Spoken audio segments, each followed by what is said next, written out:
that is the satisfactory feeling when you try this. Oh my gosh, look Homemade at that. noodle. It's dangling so much. Are you kind of like hiding your Secrets? secret? Is it? No, it's literally just water and flour. And then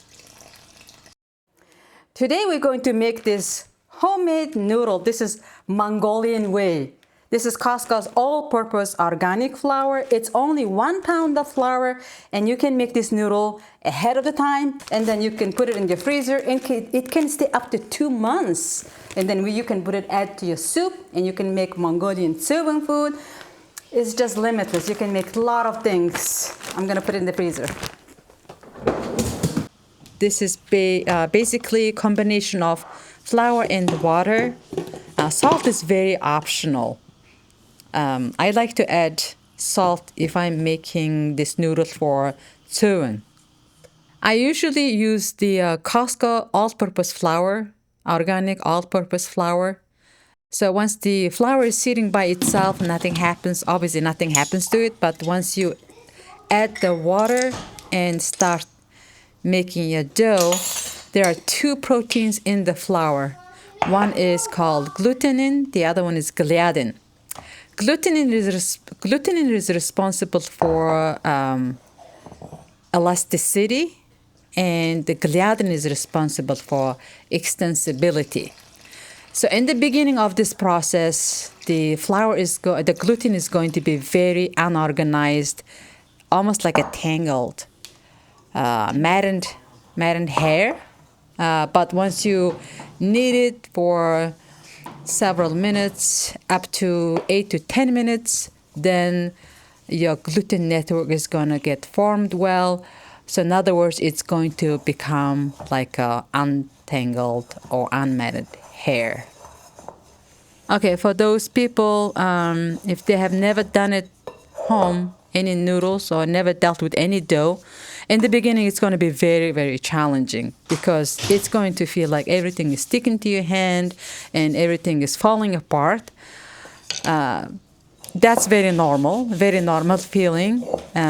But once you do it a couple times, it's going to get easier and easier. And eventually it's going to be very enjoyable to work with this because as you keep kneading it, you're going to feel in your hand the dough is forming really well. It's getting smoother. It's going to get smoother and smoother. It's going to become more elastic. And once the water is absorbed into the flour, it's going to get even smoother. And then after you knead it about 8 to 10 minutes, specifically for this noodle, what's happening to the gluten is becoming more formed and more organized.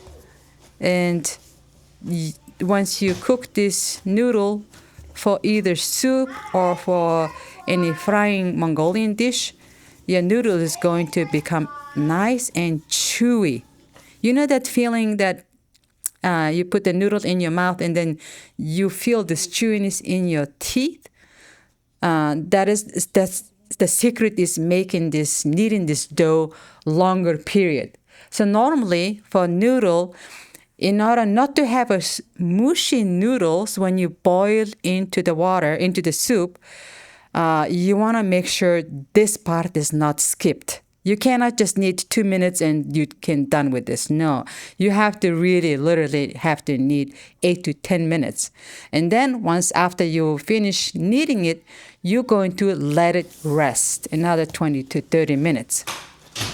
So during that resting, the water is going to get absorbed really, really well. And once the water is absorbed well, and then your dough is going to become very nice and elastic and smooth. So why do you say 8 to 10 minutes, or why is there a variation in minutes? Oh, so if you are a very strong person and then knead it really fast, 8 minutes should be enough. But if you are somebody who is not very strong and very new to this, it may take you longer time to knead it. That's why I said 8 to 10 minutes. You should be able to feel it in your hand. That the feeling is it's going to become more together. Oh, like more uniform. More uniformed, yes. Because once it's not done, you're going to feel this shagginess and roughness in the dough. But when I said 8 to 10 minutes, by then, if you really actually watch the time and then watch it, you're going to see the difference in your hand. It's really good workout. My goodness, it's been only, 3 minutes? Imagine you're going to do this 8 to 10 minutes.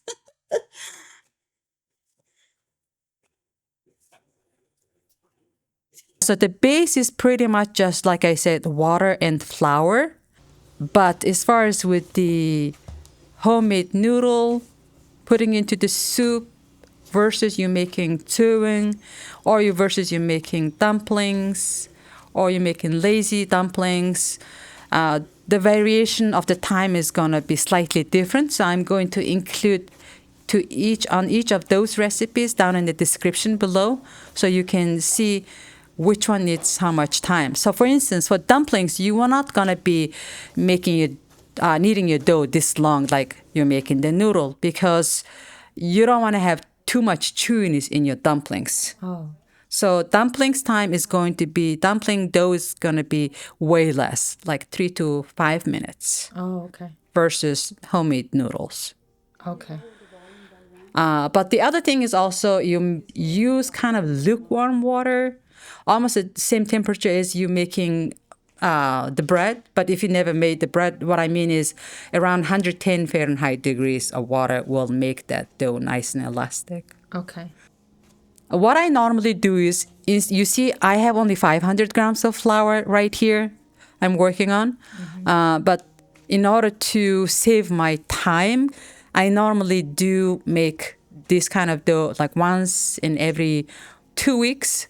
And then when I don't just use 500, I double, triple, quadruple the recipe, meaning that instead of just making this 500 grams of flour, using 500 grams of flour, I use like 1,500 or 2,000 grams of flour. So that way I can use that 8 to 10 minutes for 2 kilo bigger batch of And then you dough. freeze it. Then I freeze it, and then I can use it for soup, or I can use it for tuing, like Yeah. a fried Yeah. grilled dish, Mongolian dish. You also said that when you're kneading this kind of dough, you actually feel you enjoy the work. It looks like hard work. And why do you make homemade noodle at home? If you're living in Mongolia, it's a different story. You can just go to grocery store and buy those either frozen noodles or dried noodles. Mongolian, they make it now. They manufacture it. But here, I cannot find this kind of noodle from the store. Here in the States? Here in the States, that's what I mean. And you keep making it at home because you like the texture. You like this type of noodle. I like the texture, and also, can you just imagine this is just the water and flour? There's no preservatives, there's no additives. It's something very, very affordable, number one. Number two, is something that's very doable. And then I like to do it on my own because I feel like I have a control over. I can make it. What you're putting in your stomach. Yeah. Instead of thinking, what they added on to make it last longer, or what kind of flour they even use. Is it bleached flour, unbleached flour? Is it good quality flour? There's so many things that I have to put as a consideration. But versus if I know just the flour is a good quality flour, everything else is under my control. And it's fresh. You can literally just make it because it doesn't require any other fancy ingredients. It's just the water and flour. I keep saying it's water and flour. And then when people ask me, what did you put in some Americans or Western people ask what Mongolians put into the dough when they make the dumplings. After they taste the dumplings, and we say, it's just the water and flour. They look at us like, are you kind of like hiding your Secret? We said, no, it's literally just water and flour. And then I guess it's hard for them to believe that's the case. I like to make this dough at home when I'm myself because All by I yourself? can I can just put down any music that I want to listen to or any podcast that I like to listen to. So in other words, I'm almost like in a meditative state that I'm in my own world. Nobody's bothering me. I just have so many thoughts that I need to clear in my brain. And then I'm just working with my dough. At the same time, I'm processing my brain. I'm thinking a lot of, I have a lot of thoughts in my mind. And then some of them needs to be cleared. Some of them needs to stay with me. So it's like, again, it's like a meditative state. That's why I like it. If you if you're a little bit upset about something, and this is a good good way to get your little upsetness out of the way. You can punch the dough if you want to, even. Oh my gosh. So for the different kind of recipe for the soup and stewing and dumpling, is the resting time different? They're about same. They're about same. Anywhere between 25 to 30 minutes, 35 minutes. If you leave it another 5, 10 minutes, it's not going to hurt. But you don't want to leave it like 1 hour, 2 hours. Then it's going to be hard to work with it. It's going to be too soft? Yeah, it's going to be too soft. Okay, now the dough is rested. Now it's time to roll the dough. At this time, all the flour is absorbed, all the water. So it's relaxed. Look how smooth and almost like a silky smooth. You look at that inside, how nice and smooth. Very uniform. Yeah, there's no clumps, there's no shagginess. It's all smooth. It also looks like it's softer too. Yeah, because it's the water is fully absorbed. That's why, and it's also rested. So in the beginning, you want to put some flour on your countertop, on your cutting board, whatever you're working.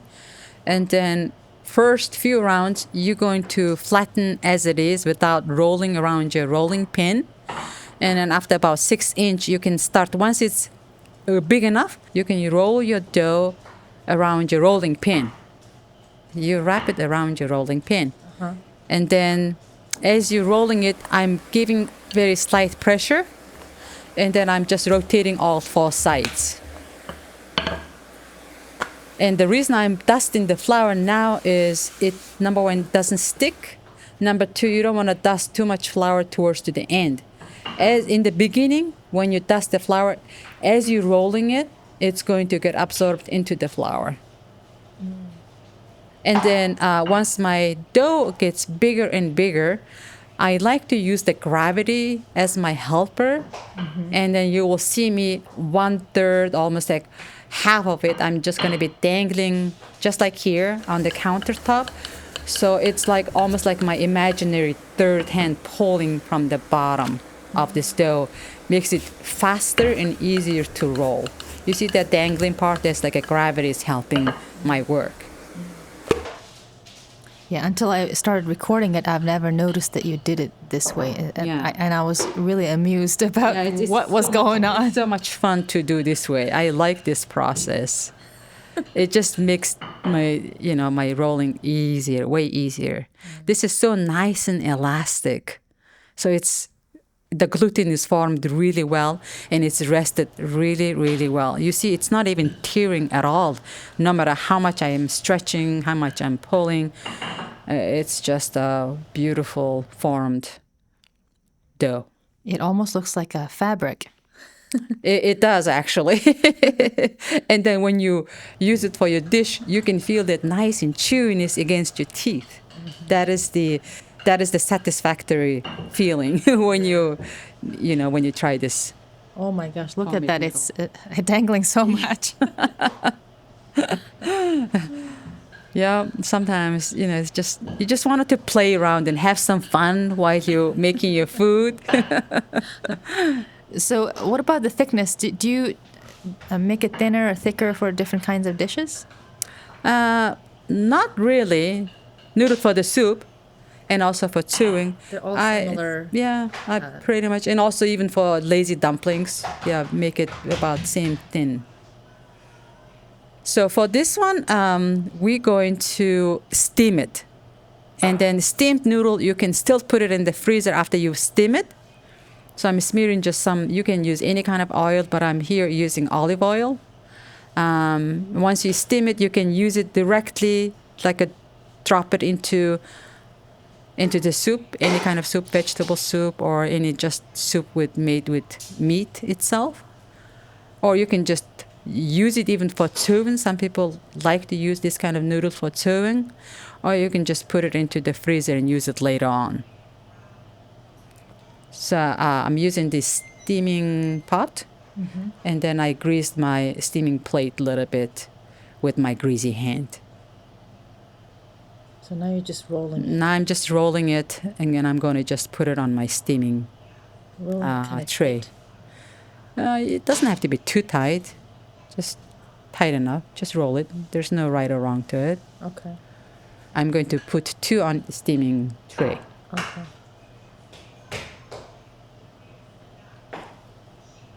Now the water is boiling, then you're going to put your dough inside there.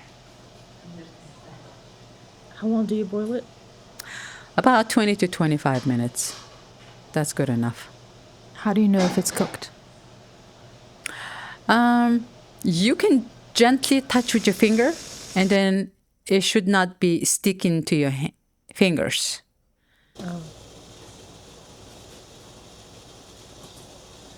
So yeah, once the 20 to 25 minutes is done, I just simply remove it out of the steaming tray and just put it on the cutting board until it cools down. Once it's cooled down, I'm just going to slice it, make it like a noodle shape. That 500 grams of flour made 2 of this rolled dough noodles. So after I slice it, I'm going to put it into this container. What I'm going to do is I'm going to use it for the soup. Or you can literally use it for thawing too. So this one, like a cooked noodle, your soup is ready. You just put it in there. This is how a lot of people make it and eat it. So because you oiled it, it's not sticking to each other. Right, because I oiled it, it's not sticking to each other, yep. So I'm just separating it. Wow, it looks so nice. Mm-hmm. And then you can put it in your freezer, and it can stay up to 2 months. And then you can add to your soup, and you can make Mongolian thawing food. It's just limitless. You can make a lot of things. So this one is called Mongolian lazy dumplings. Dough is made exactly the same way. The only difference is you put some seasoned ground beef and you roll it, make a roll, and then steam it another 25 minutes. So that's another kind of dish. Lazy dumplings and dumplings ratio is different because with the lazy dumplings, you are just rolling the big chunk of meat and then dough together. There's no pinching involved. But with the dumplings, since it needs to be pinched and it has to make it more beautiful and pretty, it needs to stick to each other in certain ways. For that reason, that dough is going to be way softer than just a noodle dough. It's way softer. But you cannot make it too soft, and if it's too soft, it's going to be sticking to everything. You won't be able to shape it into dumplings. So it's individual small dumplings. So keep pinching like this. So it comes like that. You can close it up even you want to. Okay, so this is the grilled method. Instead of putting into a steaming pot, I'm going to very slightly grill it on the skillet. Once you grill it, it does not stick to each other. It becomes a little bit firm, right? It becomes a little bit firm, and this is good. I normally make this like this way for thawing. This kind of noodles. I use it for thawing. You can still put it, if you happen to especially made your dough a little too soft, and then it's going to be hard for you to use for soup because it's going to stick to each other. So for that reason, in that case, you can also grill it like this, and then you can still use it for your soup. Mm-hmm. So at least you don't run into the problem that it's sticking to each other. So the thickness is about 0.3 millimeters, 0.4 millimeters. And obviously, some people like little thicker, some people like it little thinner. Depends on how you slice it. It looks like the texture is not like really firm and tough like tortilla. No, it's not. Yeah, it's not like tortilla. Like I said, it's slightly grilled, just literally slightly grilled. And I'm smearing some oil. Yeah, a lot of people do not put any oil once they grill it like this. I personally like to put little oil. So once the final dish is made, just the texture is nice and softer. But at the same time, it's chewy too. This is made for chewing. I see that you're putting very little oil and you distributing it into like 4. Yeah, it's not too much oil. It's not going to be too greasy. I'm smearing a little bit, and then I'm trying to put it on another 2 sheet of dough. So it's very small amount of oil. So now I'm going to slice this. I'm rolling this and then slicing it because I want to have that nice, longer, lengthier noodle. If you don't want to cut it this way, you can also just cut, instead of rolling it, you can just cut it into 3 parts and you can stack it on each other. So then you can have shorter noodles, like about 2-inch long noodles. But this one is going to be nice, about 6-inch long noodles. So in other words, you can really play with it however you want to. How long your noodle, the length of the noodle really depends on your preference. Yeah. Yeah. You can make it short, you can make it long. So I'm just kind of separating them. This one, you can put it in the Ziploc bag and then freeze it. And then when you're ready to use it, you can just take it out without even thawing it. You can just put it onto your dishes when you cook it, and you can just cook another 2-3 minutes longer. So it'll get cooked. Down in the description, I'm going to include for each dishes, like for instance, homemade noodles for the soup, the ratio for that, water and flour, and then also ratio for the chewy noodle, and then also ratio for the dumplings and lazy dumplings. You will find all that in the description box.